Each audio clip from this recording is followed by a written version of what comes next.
Welcome to Justice Trial Nexus. On March 23, 2025, driver Felipe Sotelo was arrested in Lansing, Michigan following a traffic stop conducted by Officer Derek Selden of the Lansing Police Department. Mr. Sotelo was charged with 1 count of fourth-degree fleeing and eluding and 1 count of assaulting, resisting, or obstructing a police officer. Mr. Sotelo was arraigned the following day in the 54A District Court in Lansing, Michigan, and he pleaded not guilty to both charges. On May 22, 2025, the case was scheduled for a preliminary examination in the courtroom of Judge Kristen Simmons, during which Mr. Sotelo was represented by defense attorney Dwayne Boyd. Versus Felipe Sotelo, second, 25-00885, and then I have 25-00926. Haley Fortune on behalf of the people, Your Honor. Dwayne Boyd, Dwayne Boyd, P79612. Okay, today was the date that was scheduled for preliminary examination on the fleeing vehicle, police officer assault, and then a probable cause conference on delivery of controlled substance causing death. How are we proceeding on this? Judge, we are proceeding to examine. No preliminary matters before you There's call no your witness? preliminary matters, Your Honor. You call your witness. We would call Officer Derek Selden. You solemnly swear or affirm the testimony you're going to give is the truth and the whole truth under penalty of perjury. I do. You can have a seat. You can state your first and last name and spell both. My first name is Derek, P-E-R-E-K, last name Selden, S-E-L-D-E-N. You can proceed, counsel. Good morning, Officer Selden. Thank you for being here. Can you please tell me a little bit about what you do for work? I'm a police officer at the Lansing Police Department. I've been employed with them since beginning of 2020. Okay, and were you working on the date of March 23rd, 2025? I was. And did you have any contact with the defendant on that day? I did. Can you tell me a little bit about that, how that started? I was working road patrol for Okay. Lansing Police Department on that day in the evening. And I observed a white vehicle, which I ultimately ended up attempting to stop for a traffic stop. The vehicle did not stop until eventually later did. And that's where I made contact with the defendant. Okay, can you tell me what the traffic stop was initially for? Do you recall? The vehicle initially got my attention as it appeared to have no plate. So I started trying to catch up to it to confirm this because it was a white vehicle, ended up having a white plate. So the glare from it made it look like it wasn't there. Okay. But while I was trying to catch up to it, I noticed the vehicle started taking a series of right turns, trying to stay out of my sight, essentially. And as I got closer, the vehicle was increasing its speed more so. It ended up going through a red light to get on the highway where I observed it then doing well over the speed limit. Eventually, I did catch up to the vehicle. At that time, I could see that it had a plate, but by this point, it had been speeding. And now that I was directly behind it, my police car with lights and sirens on, it was not pulling over. Okay, when did you turn your lights and sirens on? As I was getting on to the eastbound I-496 ramp from Pennsylvania in Lansing. Okay, and so you said that's in Lansing. Is that in Ingham County? Yes, it is. Okay, and just for clarification for me, I'm a little confused. Did you turn your lights on after the red light was ran? Yes, so Okay. I can kind of explain all that. Sure. At the same intersection where Pennsylvania Avenue crosses with I-496, there's another road that runs east and west just south of it, which is Mountain. Mhm. That's the road I initially saw the vehicle on, and as I came up to it, it took a southbound turn, and then another right-hand turn to head back west. So as we're coming back up to Pennsylvania, now that we're heading west, it made a right turn. As I made the same turn a few seconds later, there's 2 vehicles in the travel lane stopped at a red light, and I observed the vehicle now getting on the horn, which told me that this vehicle that I was trying to stop had to go around those vehicles that were stopped at the red light because they were right up at the line of it in order to get onto the ramp where it was. The light was already lit. So at that point, I turned on my overhead lights to safely go through the intersection, start catching up to this vehicle. Okay, and what were you wearing that day? I was wearing my full patrol uniform with my badge vest, which says Lansing Police. And the car that you were in, was it marked? It was a fully marked LPD vehicle. Okay. And so, so you get on the highway following the car, and then what happens? As I come up the eastbound on ramp, trying to catch up to it, I observed that the distance in this vehicle greatly increased. The vehicle was moving far, far faster than the pace of traffic. So at that point, I also turned my sirens on to safely navigate through traffic, try to catch up to this vehicle. It took me a little bit to catch up to it. I observed the vehicle then cut across the lanes of I-496 eastbound and take the exit, which leads to 127 northbound. Okay. Along this exit, it was one lane. I watched the vehicle pass vehicles on the exit on the shoulder in order to get past them. I continued to try to catch up with my lights and sirens on. And then once we were on 127 northbound after this interchange, the vehicle then suddenly slowed to the exact speed limit, in which case I was able to get directly behind it at this point, but the vehicle still did not pull over despite my lights and sirens being on. Okay, so did the vehicle ever pull over? Eventually it did. I followed the vehicle. You're okay. I was just gonna ask about how much time elapsed, do you think, from when you turned on your lights and sirens to when the vehicle finally pulled over? I was directly behind the vehicle with my lights and sirens on from 127 northbound around Kalamazoo Street until Lake Lansing Road, which is a distance of 4 or 5 miles. Okay. And to clarify, at that point, the vehicle did not pull over. It took the Lake Lansing exit. We came up to the red light along the exit from the off ramp, in which case I turned my sirens off and then back on to kind of re-indicate I'm trying to stop this vehicle. Okay. I used my PA speaker to get on it and tell the vehicle to pull over or to stop. Once the light turned green, the vehicle just continued to drive and it went westbound. Do you remember exactly what you said over the PA speaker? Not exactly, but it was along the lines of pull over. Okay. And so did you continue following the vehicle? I did. At this point, I realized that the vehicle more than likely was not going to stop for me. So once we were westbound on Lake Lansing, I turned my lights and sirens off. So that way, this area is more congested with traffic. So that way I'm not confusing any traffic trying to come through or causing any accidents. I just stayed behind the vehicle. Okay. So how did the vehicle eventually pull over then? We were traveling westbound down Lake Lansing, and I was calling this out on the radio so that way others in my jurisdiction knew. And I was also receiving some updates from dispatch, such as that East Lansing might have been looking for this vehicle.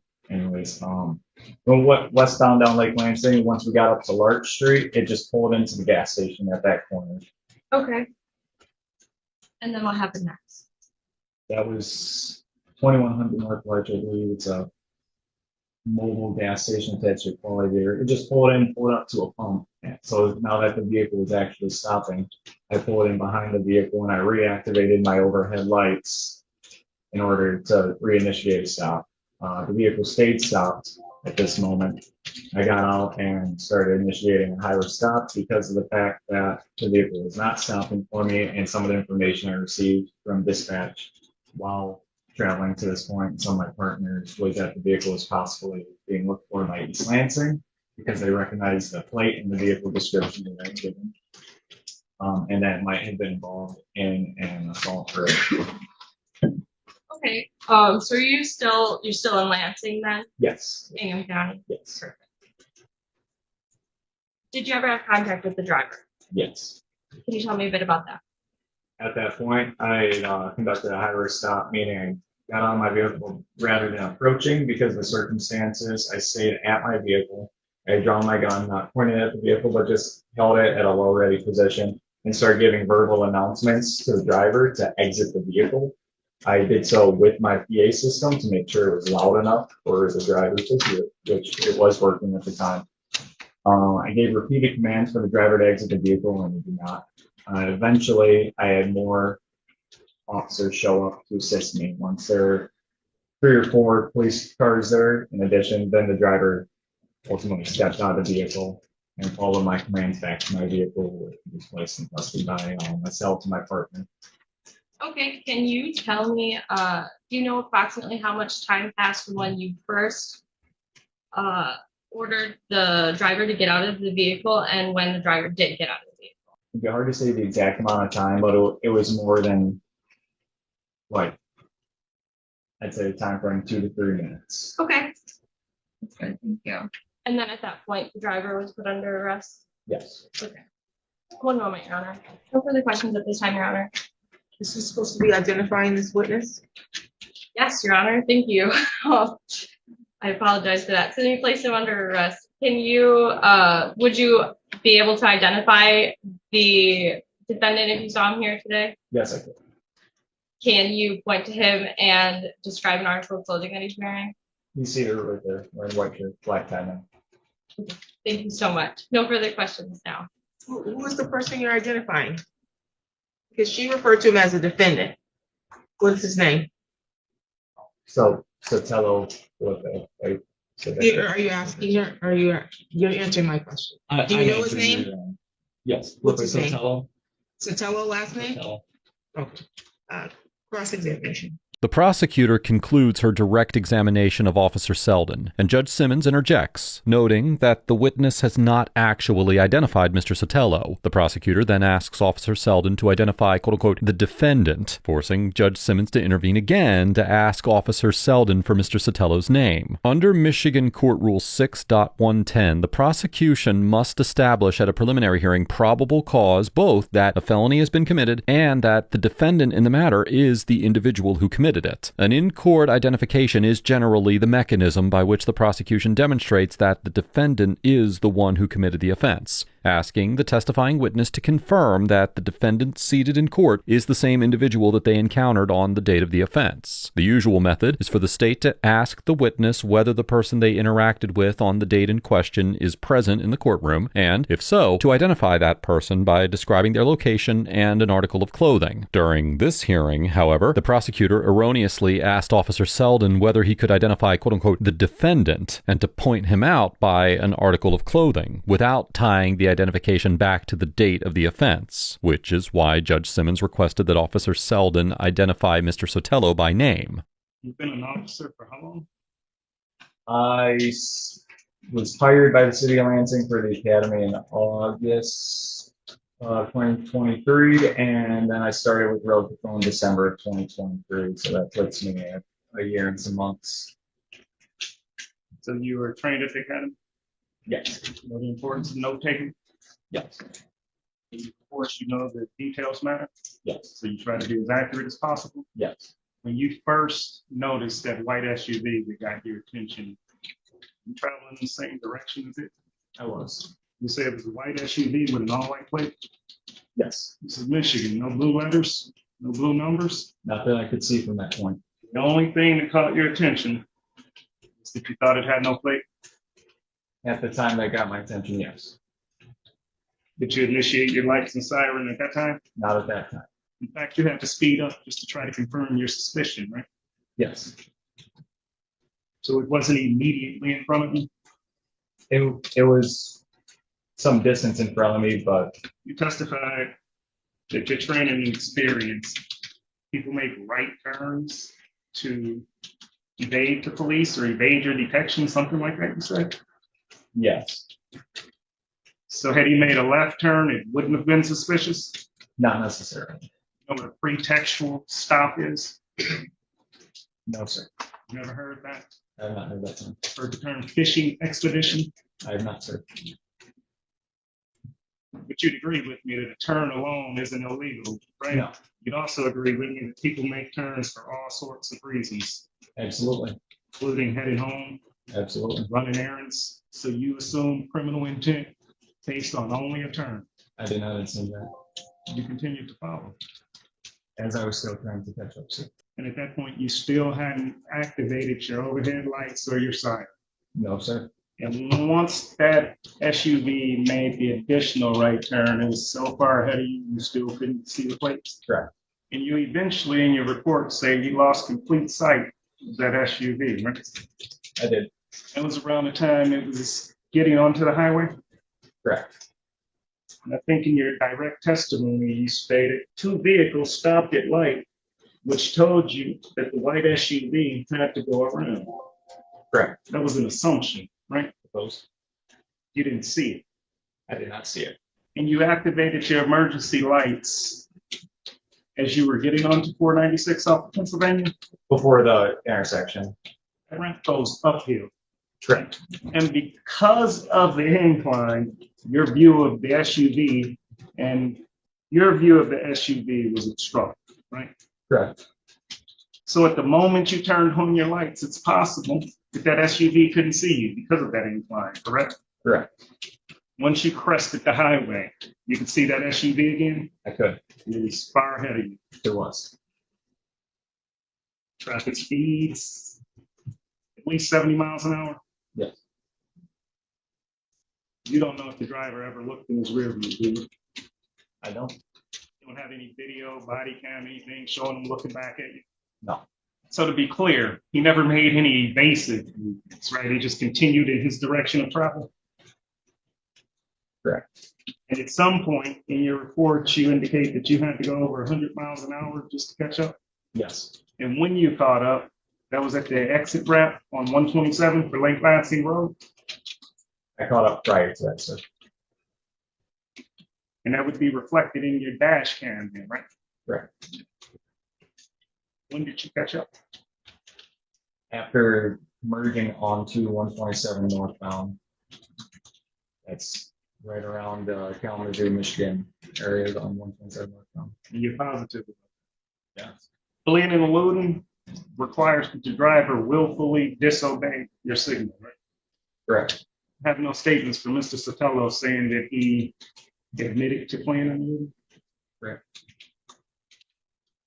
No evidence that he saw your sirens, saw your lights, heard your sirens. Sorry, I didn't hear your answer. Yes.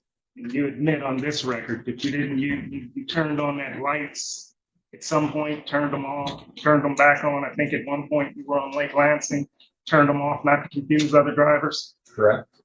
Lights on, off, off, on. Could have been confusing to Mr. Sotelo, right? Objection, Your Honor. That's speculative. There's no way for the officer to know. You can answer if it's possible. If he could make the assertion that he could turn it off so that he didn't confuse other drivers. Yes, your question. You previously testified that you turned your lights off and your siren not to confuse other drivers. You've also indicated that you turned your lights on and your siren off and on several times during this interaction. I would disagree because it wasn't only Was it because yes or no? several times. No, You say you could disagree because what? it wasn't several times. I personally don't see how it would be confusing. Okay. Do you know how many times you turn your lights on and off? I turned them off coming down the on-ramp and then back on when we hit the red light at the end of the on-ramp and then back off after he still did not stop after turning the on-ramp onto Lake Lansing. So you turned them off twice I turned them off twice. and on 3 times. Mr. Boyd cross-examines Officer Selden about his detention of Mr. Sotelo, focusing on the basis for the initial stop, whether Mr. Sotelo could have seen the cruiser's lights at various points of the pursuit, and Officer Selden's repeated cycling of his lights on and off during the pursuit. Under Section 257.602A of the Michigan compiled laws, in order to convict a defendant of fourth-degree fleeing and eluding, the prosecution must prove that a police officer in uniform acting acting in the lawful performance of his duties, gave the defendant a visual or audible signal directing the defendant to bring his vehicle to a stop, and that the defendant, while operating a motor vehicle, willfully failed to obey that direction by increasing the speed of the vehicle, extinguishing its lights, or otherwise attempting to flee or elude the officer. Now first, it should be noted that the statute requires that the defendant willfully fail to obey the officer's signal, meaning the defendant must have known of the signal and intentionally chosen not to stop. This is relevant to Mr. Boyd's questioning about the visibility and cycling of the lights, because if Mr. Sotelo could not see the lights as Officer Selden activated them, or if Officer Selden created confusion about whether a stop was actually being initiated by turning the lights on and off, the willfulness of Mr. Sotelo's failure to stop is undermined. Additionally, the statute requires that the officer must be acting in the lawful performance of his duties, which, as the Michigan Supreme Court explained in the 2024 case of People v. Prude, requires a lawful basis for the underlying stop. Accordingly, this line of questioning appeared to be an attempt to undermine both the lawfulness of the stop that set the pursuit in motion and the willfulness of Mr. Sotelo's failure to pull over once that pursuit was underway. Testified previously about this high-risk stop. Indicated you had your weapon ready. Not directly at an individual, just sort of below the line of sight. Correct. And you also testified that there were other officers involved, right? Correct. And because this was a high-risk stop, other officers had their guns drawn, right? Correct. Not all of them had them at a low ready, isn't that right? I cannot answer that. Have you reviewed any body cam or dash cam from that incident? I reviewed my body cam dash cam from the incident and wrote the report. And you said the elapsed time from the time he was ordered out was about 2 to 3 minutes? That's a rough estimate from my memory. So if your body cam or dash cam showed that it was around a minute, would that be more accurate? It would be. Now, you gave some commands to Mr. Sotelo, right? I did. And it's normal for people to be nervous when they have guns pointed in their direction. Sure. Yeah. Lots of officers involved, everyone has guns, things can go awry. You agree with that as well? I agree that people could be nervous. So there's things you'd like to see for officer safety, is that right? Yes. So you gave some verbal commands, Correct. voice extremely loud, you're in your PA system, right? Correct. You gave commands in rapid succession, isn't that right? I'm not sure what you mean by rapid succession. You gave lots of commands, step out of the car, put your keys out, put your Yes. hands up, walk backwards really fast, right? Sure. Yeah. You agree that someone being shouted at may feel overwhelmed, Yeah. especially when you got guns pointed in your direction, right? Yeah. Ultimately, he got out of the car. He did. He followed every command. He walked backwards to your car with his hands up. He did. You successfully cuffed him without him snatching away from you. Correct. He didn't throw any punches. No. Didn't push. No. Didn't kick. No. Didn't try to run away. No. You weren't injured. No. No weapons. No. Based on my understanding of your report and reviewing body cam, when you got back to the station, you made a phone call to a person that was in the vehicle with Mr. Sotelo. Is that right? Yes. And one of the things you wanted to know was how fast that vehicle was traveling. Is that right? Right. Because you didn't know for yourself how fast it was traveling. No further questions. No redirect for this witness, Your Honor. The witness would speak to you. Yes, Your Honor. Next witness. Yes, Your Honor. So people would like to call Khalil Anderson, I believe is the last name. Let me double check that. And Antonson. Khalil Antonson. Your Honor. I apologize, Your Honor. That would be our only witness that people would be ready to move forward to argument. This is the defense calling witnesses today.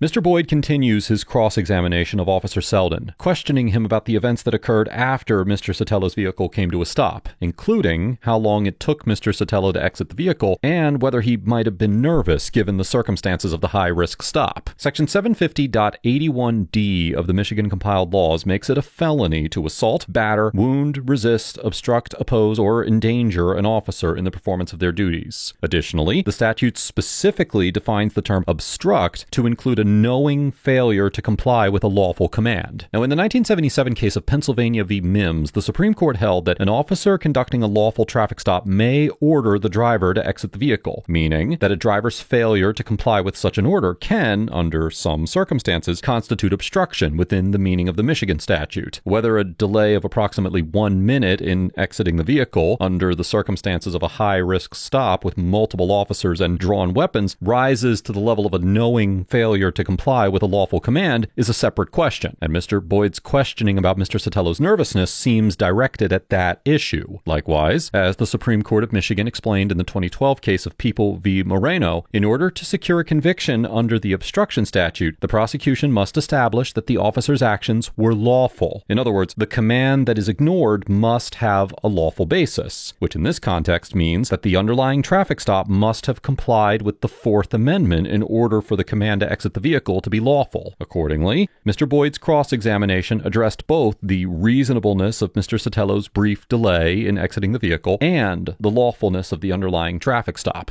J. Felipe Sotelo is being charged with fleeing and eluding in the 4th degree and resisting and obstructing officers. Today we had testimony from one witness, and that's Officer Selden. Officer Selden did testify that he was performing a traffic stop against the defendant in Lansing, Michigan, Ingham County on the date of March 23rd, 2025. He testified that at first he wasn't certain that there was a plate on the vehicle, but then upon getting closer to the vehicle, did observe the vehicle run a red light as well. To prove fleeing and eluding, the first element is that a police officer was in uniform and was performing his lawful duties. Officer Selden did testify that he was in his police officer uniform and was conducting a traffic stop. He also was in a marked police car. The second element is that the defendant was driving a motor vehicle. Officer Selden's testimony also showed that the defendant was driving a motor vehicle at that time. He did, after a bit of confusion, did eventually identify the driver as the defendant here. The officer ordered the defendant to stop the vehicle. That's the third element. The lights were on. I do believe that the officer also testified that the defendant crossed multiple lanes of traffic to evade him, as well as reached high speeds. Did not. I believe the officer testified as well that this took 4 to 5 miles of following him with his lights on. That was all on the highway before the lights were ever shut off and then turned back on. Fourth is that the defendant knew of the order. It's standard procedure that if an officer has his lights and sirens on behind you, that you would pull over. Additionally, was the officer ever behind him? Didn't sound like the officer was behind him. the officer did catch up to him and was behind him, according to his testimony. Well, my understanding is that he didn't catch up to him for some time. Yes, but did catch up to him on the highway. This testimony on the cross was that the driver never made any invasive movements, just continued to travel. Also, he did testify that after the lights were turned on, that the defendant did accelerate as well as cross multiple lanes of traffic. It's not illegal to accelerate and cross multiple lanes of travel. He was asked on cross-examination, did the defendant ever make any evasive movements on the highway? He said no. He just continued in his travel. He was never redirected to tell me anything else. I understand, Your Honor. Would you like me to continue or? You can continue. Okay. And then fifth would be that the defendant refused to obey the order by trying to flee or avoid being caught. This continued even after the highway. The lights were turned off and then turned back on, and still the defendant refused to pull over for the officer. The officer Selden also testified that after they had gotten off the highway, he had announced on the PA that he needed the vehicle to stop. The vehicle continued to accelerate through the green light forward ahead of Officer Selden, and this all happens after they get off the freeway. And additionally, the defendant is charged with resisting the police officer. The first element that we need to show probable cause of is that the defendant did obstruct or oppose who was a police officer, and Let me stop you here, because maybe I'm confused. I thought that the questions to the officer was that there was a question posed on cross as to whether or not the defendant got out the car and followed every command.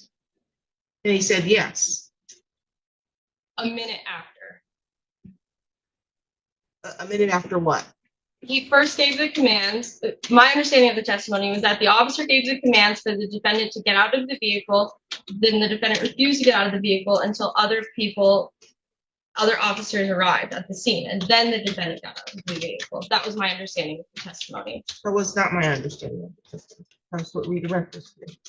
Understood. Continue.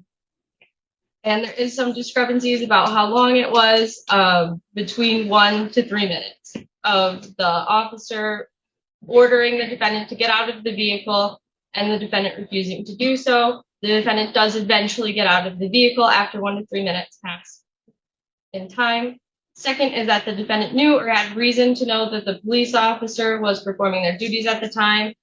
The officer did testify that he was in a marked police car and in his uniform.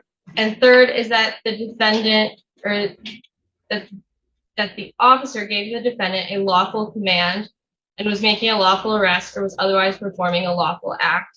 It was a traffic stop, and the command was for the defendant to get out of the car, which he did not respond to until 1 minute to 3 minutes passed in time until other officers arrived on the scene. And so the people would ask that you bind both of these charges over to circuit court. Thank you. We'd object to the bind over, Judge. At best, on this record, we heard that this was a pretextual stop. The only indication of any criminal activity that the officer has alleged was that Mr. Sotelo made a series of right turns. He even further indicated that the alleged speeding that he claimed was the basis for a stop, he never even observed, he didn't know how fast the car was traveling, that he called an occupant of Mr. Sotelo's vehicle to try to ascertain the speed. The law doesn't work like that. You can't work backwards to manufacture a probable cause, Judge. You've heard the testimony, I think more importantly, on the resisting, obstructing, and assault. He told you that officers was on the scene. It was a high-risk stop. They had their guns. At least this officer had his guns in the low ready. That Mr. Sotelo complied with all the instructions. May have taken them 1 minute, but the law allows a reasonable amount of time, especially given the gravity of those circumstances with guns being involved. On that basis, Judge, we'd object to the bind. Any argument? And for the people, Your Honor. Let's see, this is a plea and alluding on the 4th degree, and then there is a police officer assault, resisting, obstructing, charges of habitual offender, second offense notice. Burden is on the prosecution to establish probable cause that a felony was committed, and then probable cause to charge you, Mrs. Sotelo, with the felony. And this is not a trial. They don't need to prove each element of the charges beyond a reasonable doubt. We had testimony today from Officer Derek Selden, who testified that on or about March 23rd, 2025, he was working road patrol when he observed a white vehicle and attempted a traffic stop. To this point, it's still unclear to me, why are we doing a traffic stop? I don't have anything on this record that lets me know that there was a lawful reason for a traffic stop in the first place. The officer testified that he didn't know, that he couldn't tell if it had a plate on the vehicle because the vehicle was white, and then there was some sort of glare that prevented him from seeing whether or not there was a light. I don't know what time of day this was because that was never established. I don't know if it was sunny outside because that was not established. That would have been the burden of the prosecution.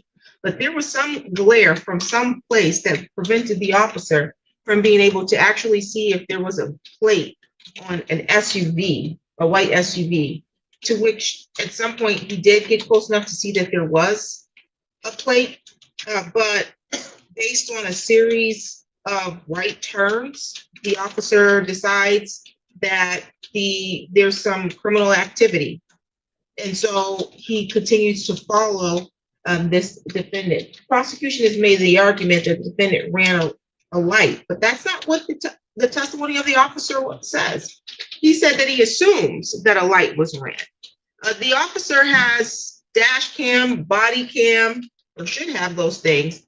And he supposedly is following this person because this person has made multiple right turns. I don't know how many right turns have been made, but nonetheless, he's made some right turns. But the officer does not see or somehow misses whether or not this vehicle actually, in fact, ran a red light.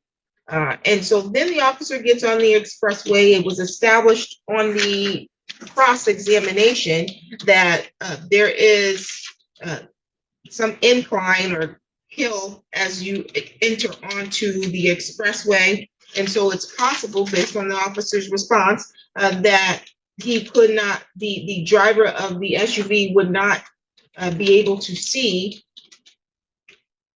the officer activating his lights as he entered onto the expressway. And then by the time he had actually entered on the expressway, his testimony was that the defendant's vehicle would have been some distance ahead of him. He did testify, officer did testify that he did not, I think the question was whether or not he activated his light several times. He said he did not activate it several times, but then when I asked him, it was several times. He turned them on 3 times, turned them off twice.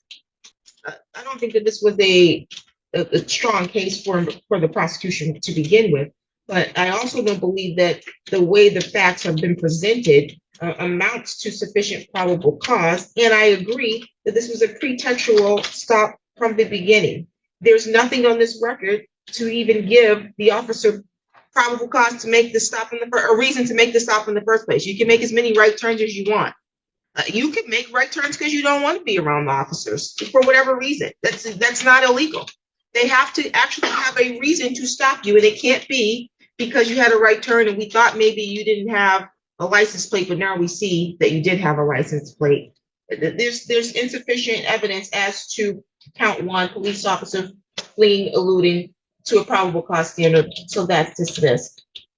Count 2, police officer assault, resisting, obstructing is also dismissed. I think this is a pretextual stop. I don't think the officer had a reasonable grounds to make a stop in the first place. So both counts are dismissed for lack of probable cause. Judge Simmons determined that the prosecution had failed to establish probable cause as to either charge, focusing on the fact that there was no lawful basis for the initial traffic stop on the record. Accordingly, both counts were dismissed for lack of probable cause, and the case was closed. This hearing demonstrates the essential role that the probable cause requirement plays as a constitutional check on prosecutorial overreach. Under Michigan law, the preliminary examination exists to ensure that the state cannot subject a defendant to a felony prosecution without first proving that there is a credible, factual, and legal basis for the charges against them. The Fourth Amendment requires that seizures, including traffic stops, be supported by an objectively reasonable legal basis. And when the prosecution's case rests on conduct that flowed from a stop that was not supported by any lawful justification, the proper course of action is to dismiss the case. By refusing to bind over Mr. Sotelo, Judge Simmons was doing what the law asks of her, refusing to continue the prosecution of an individual when the evidence did not adequately support the charges against him. This case serves as a reminder that the integrity of the criminal justice system depends on judges willing to apply the constitutional standards rigorously from the earliest stages of a case. Let us know if there is a case or courtroom interaction that you would like us to explore in the comments below. Thank you for watching, and don't forget to like and subscribe so we can help foster a more informed society.